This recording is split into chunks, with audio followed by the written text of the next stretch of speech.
राजधानी रायपुर से एक बड़ी खबर आपको बता दें। रवेली गांव में 62,71,000 रुपए की चोरी का ये पूरा मामला सामने आया है।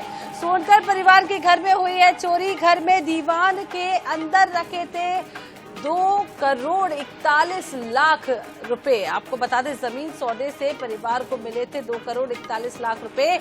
और सरगुजा आपको बता दें मुजगहन थाना क्षेत्र का ये पूरा मामला बताया जा रहा है। तो बड़ी खबर इस वक्त की आपको बता रहे हैं, जहां आपको बता दें कि बड़ी चोरी की वारदात रायपुर में हुई है और मुजगहन थाना क्षेत्र का पूरा मामला। मोहम्मद हसन ज्यादा जानकारी के लिए हमारे साथ जुड़ गए हैं। हसन, बड़ी चोरी की वारदात राजधानी रायपुर में हुई है, जहां लगभग 62 लाख की चोरी की गई है। कौन थे चोर, किसके घर चोरी हुई, क्या कुछ अपडेट? बिल्कुल, यहाँ देखिए पूरी घटना जो है 24 अक्टूबर की है, जब राजधानी रायपुर के ही करीब से लगे एक इलाका है मुजगहन इलाके में रवेली ग्राम, वहां पर जो है एक घर है जहां पर सोनकर परिवार जो है वो निवासित है। जॉइंट फैमिली जो है वो वहां पर रहती है और उनका हाल ही में जमीन को लेकर के एक सौदा हुआ था। परिवार ने अपनी एक पुरानी जमीन जो है उसे उसका सौदा करके जो है वो बेचा था, जिसके एवज में उन्हें 2,41,00,000 रुपए करीब जो है नकदी रकम मिले थे। इस नकदी रकम को परिवार के लोगों ने अपने घर के कमरे में दीवान के नीचे जो है वो रखा हुआ था। बाद में मालूम चला कि कुछ दिन बाद जब उन्होंने उन पैसों को निकाला और पैसों को गिना तो उसमें से करीब 62 लाख रुपए जो है वो कम दिखाई दिए। जैसे में परिवार को चोरी का शक हुआ, जिसके बाद जब परिवार के सदस्यों ने पुलिस में इसकी शिकायत करने के लिए एक आवेदन दिया, लेकिन आवेदन देने के बाद जो एफआईआर है वो दर्ज नहीं की गई। पुलिस ने जांच का हवाला दिया। पीड़ित का ये भी आरोप लगाना है कि पुलिस ने जो है वो कहीं ना कहीं ढिलाई की, मामला दर्ज नहीं किया गया। वीआईपी ड्यूटी और त्योहारी सीजन का बहाना बताते हुए पुलिस ने कहीं ना कहीं मामले को जो है लंबे समय तक टाला। बाद में अब हाल ही में आज जो है इसकी एफआईआर दर्ज कर ली गई है। मुजगहन थाने में एफआईआर दर्ज की गई है।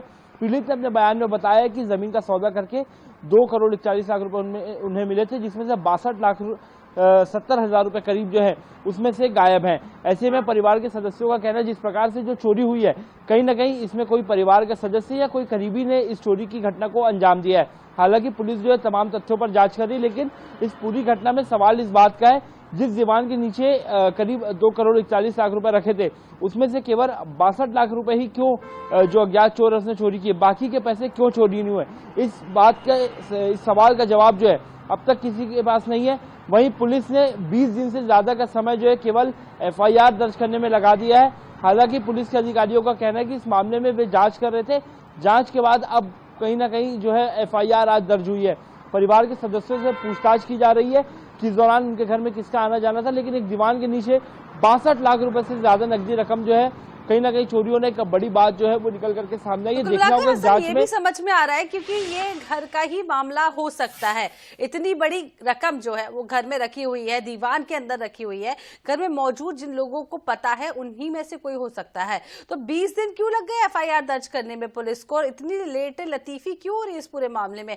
कहीं कुछ ऐसा तो मामला नहीं है कि परिवार के लोग ही संलिप्त हों और इसको लेकर गलत तरीके की अफवाह फैलाई जा रही हो? देखिए, इस पूरी घटनाक्रम को अगर हम गौर से देखें तो दो एक ऐसे सवाल हैं जो अनसुलझे हैं, जिनका जवाब अब तक किसी के पास नहीं है। पहला सवाल ये है कि जब 2,41,00,000 रुपए उस दीवान में रखे गए थे तो केवल उसमें से 62 लाख रुपए ही चोरी क्यों हुए? जो अज्ञात चोर ने चोरी की घटना को अंजाम दिया उसने बाकी के पैसे क्यों नहीं चुराए?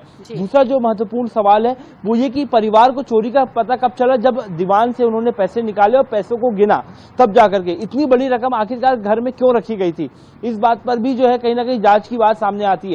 वहीं पुलिस की ओर से इस बात में यह हवाला दिया जा रहा है चूंकि घर के अंदर चोरी हुई है, घर के अंदर के बने दीवान में और कुछ बाकी की रकम चोरी नहीं हुई, तो ऐसे में कहीं ना कहीं घर के ही किसी सदस्य की संलिप्तता का पुलिस को इसमें शक है। पुलिस पूछताछ कर रही है, घर के सदस्यों से आसपास के लोगों से जांच कर रही है और आज एफआईआर दर्ज हुई है। हालांकि कहीं ना कहीं एफआईआर में निश्चित रूप से काफी लंबा समय जो है पुलिस के अधिकारियों ने लगाया है, वरना हो सकता था पहले एफआईआर होती तो शायद ये घटना अब तक जो है वो सुलझ चुकी होती। जैसन ये भी समझ लेंगे जिस घर में इतनी बड़ी रकम रखी है वहां सीसीटीवी कैमरे भी जरूर लगे होंगे। इसको लेकर कोई अपडेट है? क्या सीसीटीवी वहां पर मौजूद था? देखिए, पुलिस के अधिकारियों से जिस प्रकार से बात हुई उनका ये कहना है तमाम सीसीटीवी फुटेज और अलग अलग तरीकों से जो है जांच की जा रही है। हालांकि एक बड़ी बात जरूर है कि जिस वक्त अब तक जो कयास लगाए जा रहे हैं, जो सूत्रों के हवाले से जो खबर मिली है उसके अनुसार जिस वक्त ये चोरी हुई थी उस वक्त घर बंद नहीं था, कोई ना कोई घर का सदस्य जो है वो घर में मौजूद था। हालांकि ये स्पष्ट नहीं हो पा रहा है कि आखिरकार चोरी कब हुई है, क्योंकि जमीन बेचने के बाद जब पैसे आ जाते हैं घर पे, पैसे दीवान के नीचे रख दिए जाते हैं, लेकिन जब पैसे गिने जाते हैं तब चोरी का पता चलता है। तो ऐसे में ये भी कहना स्पष्ट अब तक नहीं पुलिस को समझ आ पाया कि चोरी जो है वो किस दिन हुई है। तो ऐसे में जब तक कुल मिलाकर काफी लंबे समय बाद ये भी पता चला कि पैसे गायब हुए हैं और परिवार वालों में से ही कोई हो सकता है। पुलिस पूरे मामले की जांच पड़ताल कर रही है। नजर बना के रखिएगा, आगे भी आपसे अपडेट लेते रहेंगे। फिलहाल आपका बहुत बहुत शुक्रिया।